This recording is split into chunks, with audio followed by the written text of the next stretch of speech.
Hello मेरे प्यारे दोस्तों, आप सब लोग कैसे हो? उम्मीद करते हैं आप सब लोग दोस्तों अच्छे होंगे। दोस्तों आज हम एक चैप्टर है, बहुत ही आसान टॉपिक है, आज इसका हम निपटारा करने वाले हैं दोस्तों। तो चैप्टर क्या है? आइंस्टीन का प्रकाश वैद्युत समीकरण। आज इसका हम निगमन करेंगे दोस्तों। बहुत ही आसान टॉपिक है, कम से कम 4 से या 5 नंबर में पूछा जाता है। इसमें बहुत सारे न्यूमेरिकल इस पे आधारित होते हैं दोस्तों। तो देखिए, ये आइंस्टीन का प्रकाश वैद्युत समीकरण है, वो क्या होता है देख लीजिए। लिखा है क्वांटम के सिद्धांत के अनुसार, जो एक वैज्ञानिक आए, उन वैज्ञानिक का नाम था क्वांटम। तो उनके सिद्धांत के अनुसार दोस्तों बताया गया है कि प्रकाश प्रकीर्णन ऊर्जा के छोटे छोटे, यानी कि जब सूर्य होता है उससे प्रकाश आता है दोस्तों। ठीक, तो पहले पढ़ते हैं फिर बताते हैं। प्रकाश विकिरण द्वारा ऊर्जा के छोटे छोटे बंडलों या पैकेटों के रूप में चलता है, जिसे फोटॉन कहते हैं। नहीं समझे दोस्तों? हम समझाते हैं। मान लीजिए एक सूर्य है, हम फिगर के माध्यम से आपको बता रहे हैं। ये मान लीजिए दोस्तों एक सूर्य है, ठीक। ये मान लीजिए दोस्तों क्या है, एक सूर्य है, ठीक। और एक धातु है, क्या? नीचे एक धातु है, ठीक। पृथ्वी पर मान लीजिए एक धातु है, ठीक। अब क्या सूर्य से बंडलों के रूप में क्या आ रहा दोस्तों? प्रकाश आ रहा। क्या आ रहा? छोटे छोटे बंडलों के रूप में क्या आ रहा है?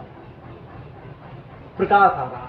ऐसे इस रूप में के छोटे छोटे बंडलों में क्या रूप में आ रहा? प्रकाश की किरणें कहाँ? धातु पे पड़ रहे हैं दोस्तों। जब धातु पे पड़ेंगी तो इसमें क्या होगा? जब इसमें हीट होगा दोस्तों, जब प्रकाश की किरणें इस पे पड़ेंगी तो इसमें क्या होगा? प्रकीर्णन होगा। क्या इसको हम क्या बोल सकते हैं? इस क्रिया को हम क्या बोल सकते हैं? प्रकाश प्रकीर्णन बोल सकते हैं। जब यहाँ पे आएगा दोस्तों तो इस धातु पे टकराएगा। जब आपतित होगा, यानी कि प्रकाश जब इस धातु पे आपतित होगा तो इसमें से क्या? इसमें से किरणें वापस जाएंगी, तो उसको यानी कि उत्सर्जित होगी। तो इस रूप में उत्सर्जन, यानी कि प्रकाश यहाँ से उत्सर्जित होगा। तो यही हमें आज ज्ञात करना है कि ये जो क्वांटम के सिद्धांत के अनुसार बताया गया, तो किन कारकों पर ये निर्भर करता है। इसमें 2-4 पॉइंट होते हैं दोस्तों, इसको समझ लेना बहुत ही इंपॉर्टेंट है, ठीक। तो यही इसे ही क्या करना है दोस्तों, इसी को हम हल करेंगे दोस्तों। तो जो होता है, जो प्रकाश प्रकीर्णन होता है दोस्तों, तो होता है ई दोस्तों, होता है ई बराबर एच न्यू होता है। क्या होता है दोस्तों? एच न्यू होता है। क्या होता है? एच न्यू होता है। थोड़ा उई के टाइप पे होता है, ये न्यू है। क्या है? न्यू है। ई बराबर क्या होता है? एच न्यू होता है, ठीक। तथा दोस्तों इस पे क्या होता है? यहाँ से इलेक्ट्रॉन क्या होते हैं? उत्सर्जित होते हैं। क्या होते हैं? यहाँ से इलेक्ट्रॉन जो होते हैं दोस्तों, यहाँ से उत्सर्जित होते हैं। इलेक्ट्रॉन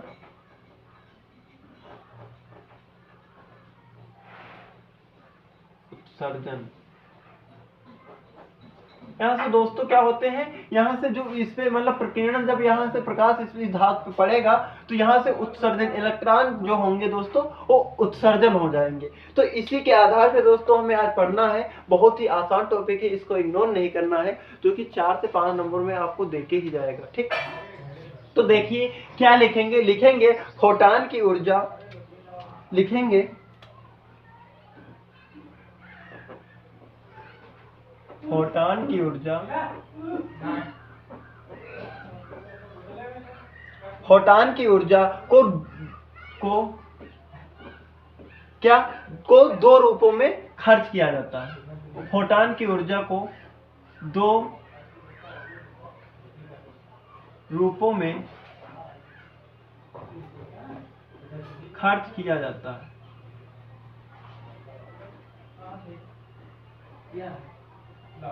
खर्च किया जाता है। क्या खर्च होती है? लिख सकते हैं खर्च होती है, खर्च किया जाता है। कुछ भी यहाँ पे लिख सकते हैं। यहाँ ऐसे नहीं लिख सकते तो दोस्तों, तो लिख सकते हैं खर्च होती है। ऐसे भी लिख सकते हैं। फोटॉन की ऊर्जा जो होती है वो 2 रूपों में क्या होती है? खर्च होती है दोस्तों, ठीक। अब इसका हम निगमन करेंगे दोस्तों, तो क्या होगा? नंबर 1 पॉइंट पे हम लिखेंगे। क्या नंबर 1 पॉइंट पे दोस्तों लिखेंगे?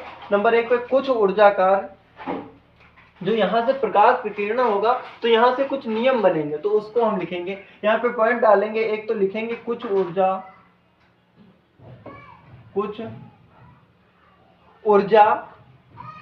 कार्यफलन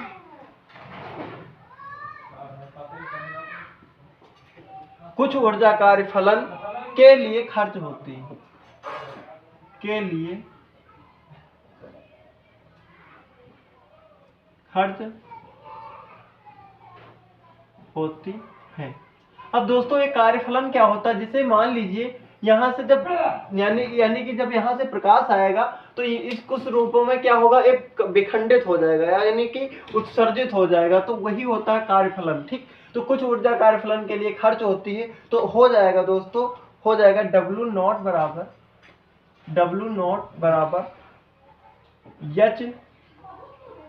एच म्यू नॉट। क्या हो जाएगा, H mu naught.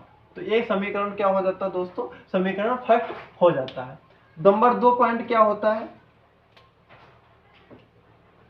Number 2 point होता है दोस्तों, जो मतलब कि शेष ऊर्जा बचती, यानी कि यहाँ से भाई यानी कि प्रकाश आया, कुछ कणों में आया, विखंडित हो गया पेंडुलों के रूप में, तो कुछ शेष इलेक्ट्रॉन बचेंगे ना, तो लिखेंगे शेष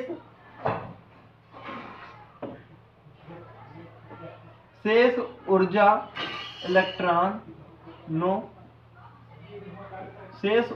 इलेक्ट्रॉनों को गति प्रदान करने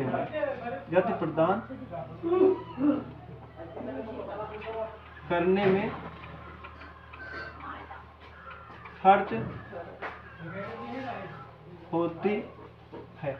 दोस्तों क्या है, शेष ऊर्जा इलेक्ट्रॉनों को गति प्रदान करने में खर्च होती है। तो इसका क्या हो जाएगा समीकरण, इसका दोस्तों हो जाएगा K मैक्सिमम बराबर 1/2 m/v² मैक्सिमम। ये समीकरण दोस्तों हो जाती है सेकंड। क्या हो जाती है समीकरण, जब शेष ऊर्जा इलेक्ट्रॉनों को गति प्रदान करने में खर्च होगी दोस्तों, तो क्या हो जाएगा, K मैक्सिमम बराबर 1/2 m² मैक्सिमम। ये समीकरण क्या हो जाता है, हमारा सेकंड समीकरण दोस्तों हो जाता है। अब इसको यानी कि ये समीकरण फर्स्ट और सेकंड समीकरण होगी, इसको दोस्तों हम आपस में क्या कर देंगे, आपस यानी कि संपूर्ण यानी कि मिला देंगे, जोड़ देंगे, तो लिखेंगे दोस्तों संपूर्ण ऊर्जा। क्या लिखेंगे, संपूर्ण ऊर्जा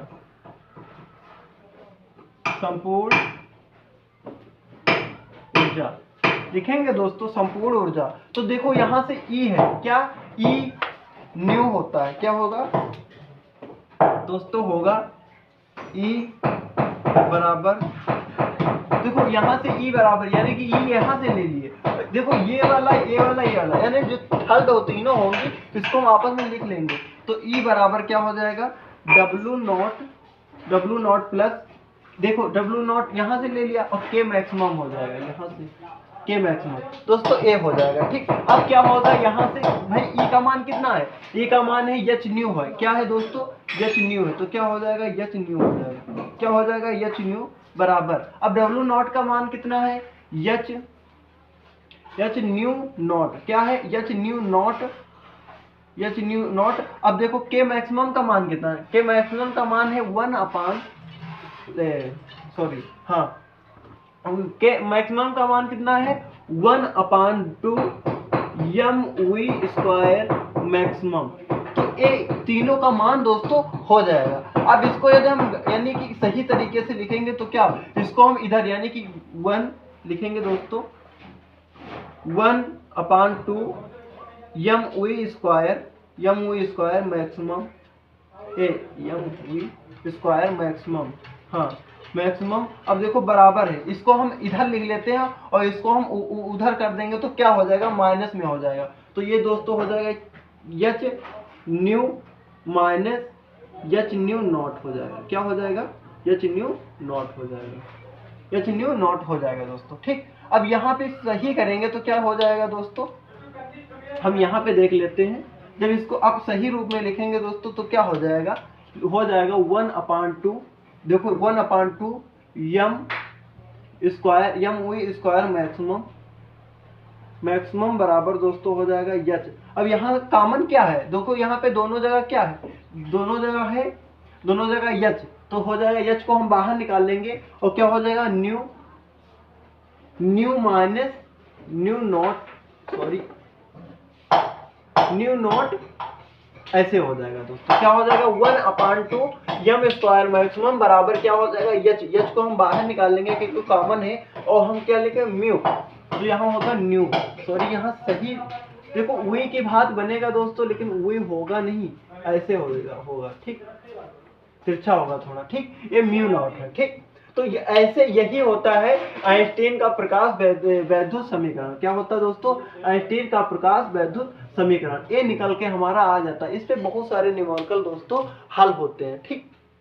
अब क्या होता है, इसमें कुछ मान होते हैं वो कि बहुत इंपॉर्टेंट होते हैं। अब देखो न्यू क्या है, न्यू का मान दोस्तों क्या होगा, देखो न्यू, अब न्यू क्या होता है, न्यू का मान होता है दोस्तों, न्यू को हम कहते हैं फोटॉन की आवृत्ति, क्या होती, फोटॉन की आवृत्ति होती दोस्तों, फोटॉन की आवृत्ति ठीक। अब क्या होगा, न्यू नॉट क्या होता है, न्यू नॉट, न्यू नॉट दोस्तों क्या होता है, न्यू नॉट होता है देहली आवृत्ति, क्या होती है, देहली आवृत्ति, देहली आवृत्ति ठीक। अब क्या होगा, यच होगा। अब यच क्या है, इसको अभी मान लिख लेना, यच है दोस्तों प्लांक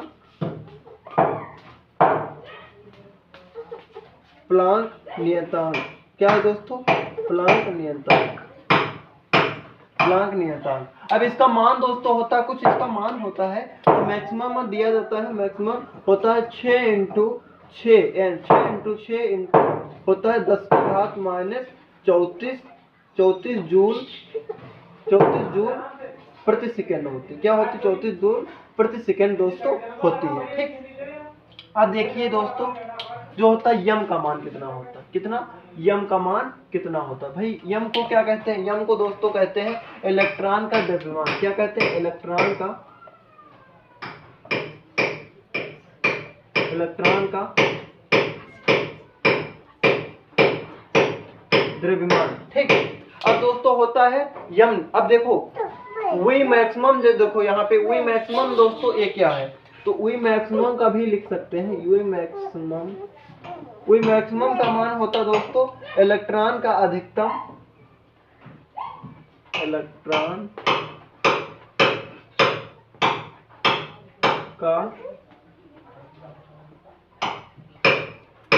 का अधिकतम वेग दोस्तों, ये होता है, ये बहुत ही मुख्य यानी कि इम्पोर्टेंट है, एक मान नहीं पता होगा तो न्यूमेरिकल लगाने में बहुत सारी कठिनाइयां होंगी। तो दोस्तों यही होता है आइंस्टीन का प्रकाश वैद्युत समीकरण, ये बहुत ही इंपॉर्टेंट है तथा हमने मान लिख दिया, इनको याद रखिए दोस्तों, जो कि यानी कि न्यूमेरिकल जब लगेंगे तो उसपे बहुत सारे यानी कि ये काम आते हैं, इनके आधार पे हम न्यूमेरिकल हल कर सकते हैं। दोस्तों ये वीडियो में थोड़ा सा इंटरेस्ट आया हो तो वीडियो में एक लाइक कर दीजिए, चैनल पर नए हैं तो सब्सक्राइब कर दीजिए, और प्यारा सा कमेंट बॉक्स में जरूर अपना नाम लिखिए, और जैसा वीडियो लगा उसके बारे में बताइए। दोस्तों इसकी शॉर्ट ले लीजिए, हम मिलते हैं नेक्स्ट वीडियो में, तब तक के लिए लव यू।